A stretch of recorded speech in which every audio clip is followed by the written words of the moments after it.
अख्तर शरणपुर गांव में अपनी पत्नी गुलशन के साथ रहता था। अख्तर अपनी गरीबी से बहुत परेशान था। न उसके पास खुद की जमीन थी, न पैसा की रोजगार कर सके। दिन भर मजदूरी करके जो थोड़े बहुत 20-30 रुपए मिलते, वो 2 वक्त की रोटी के लिए ही निकल पाते। अख्तर की पत्नी अल्लाह पर बहुत विश्वास करती थी। वो रोजाना अपनी 5 वक्त की नमाज पढ़ा करती थी। एक दिन जब वो नमाज पढ़कर खड़ी होती है, अरे गुलशन, तुम्हारे ये खुदा को मानने और 5 टाइम की नमाज पढ़ने का कोई फायदा नहीं है। ये अल्लाह भी बड़ा कठोर दिल वाला है, कोमल हृदय की आवाज नहीं सुनेगा। मत किया कर इतना अल्लाह की इबादत। आज तक अल्लाह ने तेरी सुनी है जो अब सुनेगा। वही गरीबी में दिन काट रहे हैं और इतने सालों से औलाद का सुख नहीं मिला, वो अलग दुख है हमारे भाग्य में। पर मुझे विश्वास है अल्लाह हमारी जरूर सुनेंगे। मुझे अपनी इबादत और अल्लाह पर पूरा भरोसा है। अल्लाह एक दिन हमारी जरूर सुनेंगे, हमारे सारे दुखों को एक दिन जरूर दूर करेंगे। अल्लाह के घर देर हो सकती है, अंधेर नहीं। चल देखता हूँ तेरे अल्लाह तेरी दिन रात नमाज पढ़ने और इबादत करने का कितना फल देते हैं। अभी मैं काम पर जा रहा हूँ, देखता हूँ कहीं मजदूरी का काम मिल जाए। गुलशन को अपने अल्लाह पर पूरा भरोसा था, पर अख्तर अल्लाह पर बिल्कुल भी विश्वास नहीं कर पाता था। उसे लगता था कि गरीबी और निसंतान दोनों ही दुख अल्लाह ने उसके भाग्य में क्यों लिखे हैं। एक दिन, सुनो जी, घर में कुछ भी खाने का नहीं रखा है, मैं क्या बनाऊं?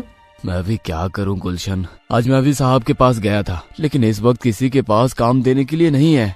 खुदा पर भरोसा रखो, वो जरूर हमें इस मुसीबत से निकालेंगे। ये थोड़े से चावल रखे थे, पानी में उबाले हैं, खा लो। दिल छोटा मत करो, कोई न कोई काम मिल जाएगा। हो सकता है कल सुबह कोई काम मिल जाए। बस कर गुलशन, बस कर। इतना भी अंधा विश्वास मत जगा अपने मन में अल्लाह के लिए। मुझे पता है वो हम गरीबों की नहीं सुनेगा। गुलशन भी अख्तर की बात सुनकर परेशान हो जाती है। वो हमेशा अल्लाह का ध्यान करके सोती थी। रमजान के नेक दिन चल रहे होते हैं। गुलशन सारे रोजे किया करती थी और सच्चे मन से नमाज भी पढ़ा करती थी। एक दिन जब गुलशन सो रही होती है, वो सपने में देखती है, उठो गुलशन, तुम मुझ पर बहुत विश्वास करती हो। तुम बड़ी श्रद्धा से रमजान और मेरी इबादत करती हो। मैं तुम्हारी इबादत से बहुत प्रसन्न हूँ। अब तुम्हारी सारी चिंताएं दूर होने वाली है। हे खुदा, मुझे आप पर विश्वास था, आप मेरी विपदा जरूर दूर करेंगे। गुलशन सपने से उठती है और इधर उधर देखने लगती है, पर वहाँ कोई नहीं होता है। वो अल्लाह का ध्यान करती है और सपने की बात अख्तर को बताती है। सुनो, अल्लाह मेरे सपने में आए थे। उन्होंने कहा बहुत जल्द ही हमारी सारी विपदा दूर हो जाएगी। गुलशन, वो सपना है और सपने कभी सच नहीं होते, पर कोई बात नहीं, सपने में ही सही तुम्हें अपने अल्लाह के दर्शन तो हुए। अच्छा मैं जा रहा हूँ, हाँ, देखता हूँ खान साहब के पास कोई काम मिल जाए। अख्तर खान साहब के पास जाता है, पर उसे वहाँ कोई काम नहीं मिलता है। अख्तर निराश होकर घर वापस आने लगता है और रास्ते में सोचता है कि आज तो उसके पास बिल्कुल भी पैसे नहीं हैं। वो कैसे घर खर्च निकालेगा। चलते चलते वो थोड़ी दूर ही पहुंचता है। उसे पीछे से एक आवाज आती है, अरे भैया सुनो तो, मैं तुम्हें ही बुला रहा हूँ। जी बोलिए, क्या काम है? जब तुम खान साहब के पास काम मांग रहे थे, मैं वहीं पर बैठा था और तुम्हारी बातें सुन रहा था। मैं तुम्हारे जैसे ही किसी व्यक्ति की तलाश में था बेटा। क्या तुम मेरे लिए काम करना चाहोगे? मैं तुम्हें अच्छे दाम दूंगा। क्या नाम है तुम्हारा? हाँ हाँ, मेरा नाम अख्तर है। मुझे अभी पैसों की बहुत जरूरत है। आपकी बड़ी मेहरबानी होगी अगर मुझे कोई काम मिल जाए तो। बताइए ना, मुझे क्या करना होगा? अख्तर, मैं बहुत बूढ़ा हो चुका हूँ। कुछ सालों से मेरी इच्छा थी कि मैं मक्का से जमजम का पानी लाऊं और यहाँ जरूरतमंद लोगों को मस्जिद में दूं, पर मेरी उम्र इतनी हो चुकी है कि मैं थोड़ा दूर भी चलकर थक जाता हूँ। क्या तुम मेरे लिए मक्का की परिक्रमा कर सकते हो और वहाँ का पानी भरकर ला सकते हो? यदि हाँ, तो मैं तुम्हें इस पूरे काम के लिए 1 लाख रुपए दूंगा। बूढ़े व्यक्ति की बात सुनकर अख्तर को 2 मिनट के लिए विश्वास नहीं हुआ कि अचानक 1 लाख रुपए कमाने का उसे मौका मिल गया। उसने सपने में भी 1 लाख रुपए कमाने का नहीं सोचा था। अख्तर ने बूढ़े व्यक्ति को एकदम हाँ कह दी, क्योंकि उसे पता था कि वो इस वक्त गरीबी और लाचारी में किस तरह दिन काट रहा था। उसके पास कोई काम नहीं था। अख्तर बूढ़े व्यक्ति से बोला, ठीक है बाबा, मैं आपका काम कर दूंगा। मैं मक्का से जमजम का पानी ले आऊंगा बाबा। ठीक है, तुम कल सुबह ही मक्का के लिए निकल जाओ। फिर जब तुम वापस आओगे तो मैं तुम्हें पूरी रकम दे दूंगा। ये कुछ पैसे रखो, रास्ते में तुम्हारे काम आएंगे। बूढ़े व्यक्ति को मक्का से जमजम का पानी लाने के लिए हाँ बोलकर अख्तर घर आ जाता है और गुलशन को बताता है। गुलशन भी ये बात सुनकर बहुत खुश होती है और अख्तर के जाने की तैयारी करती है। अगले दिन सुबह अख्तर मक्का के लिए निकल जाता है। वो तो सिर्फ इसी इच्छा से पानी लेने जा रहा था। जैसे ही वो जमजम का पानी ले आएगा उसे रकम मिल जाएगी, जिससे उसकी गरीबी दूर होगी। अख्तर मक्का पहुंच जाता है और परिक्रमा कर जमजम का पानी भर लेता है।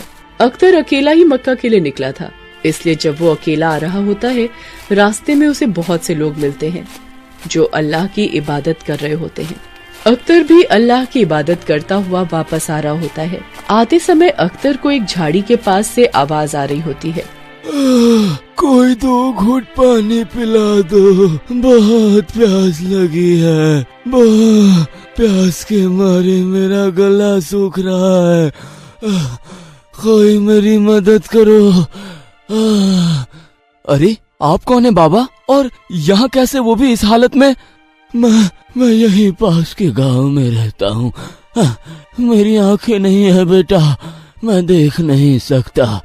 भोजन की तलाश में गांव से दूर निकल आया, रास्ता भटक गया।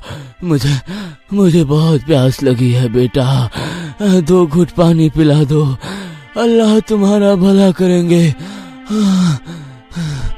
क्या करूं, मेरे पास पानी पीने का नहीं है, बस यही जमजम का पानी है जो उन बूढ़े बाबा के लिए लेकर जाना है। अगर मैं ये पानी इन्हें पिला दूंगा तो उन्हें क्या बोलूंगा? ये पानी तो जरूरतमंद परेशान लोगों के लिए है, और लाचार बाबा को जो प्यास से व्याकुल हो रहे हैं, ऐसे तो नहीं छोड़ सकता ना।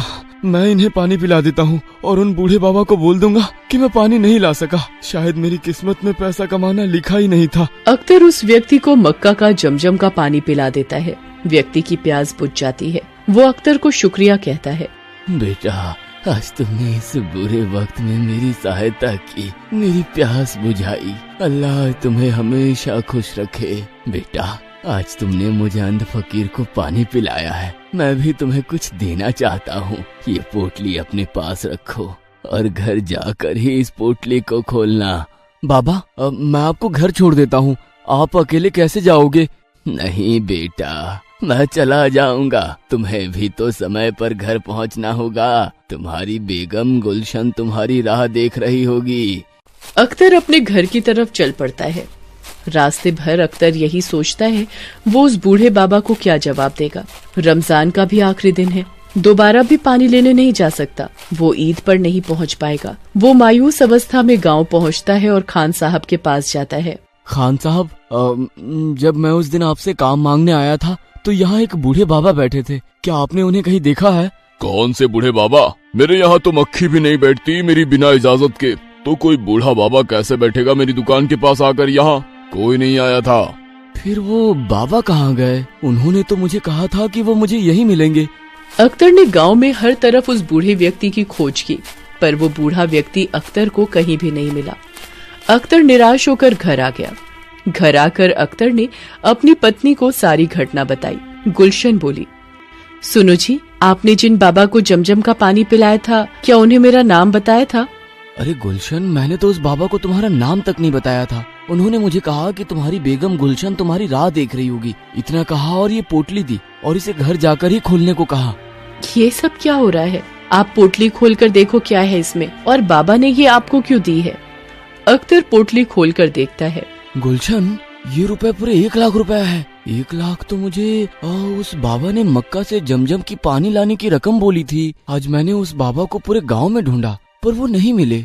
आप अब भी नहीं समझे, पर मैं पूरी बात समझ गई। ये सब हमारे अल्लाह की मेहरबानी है। आपने भले ही खुदा पर कभी विश्वास नहीं किया, पर आपका दयालु स्वभाव देखकर अल्लाह ने उसका फल दिया है। ये सब उन्हीं का चमत्कार है। वो सारा अल्लाह का ही किया था। आपने जरूरतमंद की सहायता की और अल्लाह ने आपकी परीक्षा ली, जिसमें आप खरे उतरे। हमें अल्लाह का शुक्रिया करना चाहिए, जिन्होंने फरिश्ते के रूप में आकर हमारी गरीबी दूर की। हाँ गुलशन, ये तुम्हारी अल्लाह की इबादत करने का फल है। तुमने हमेशा सच्चे मन से उनकी इबादत की, इसलिए उन्होंने तुम्हें इसका फल दिया।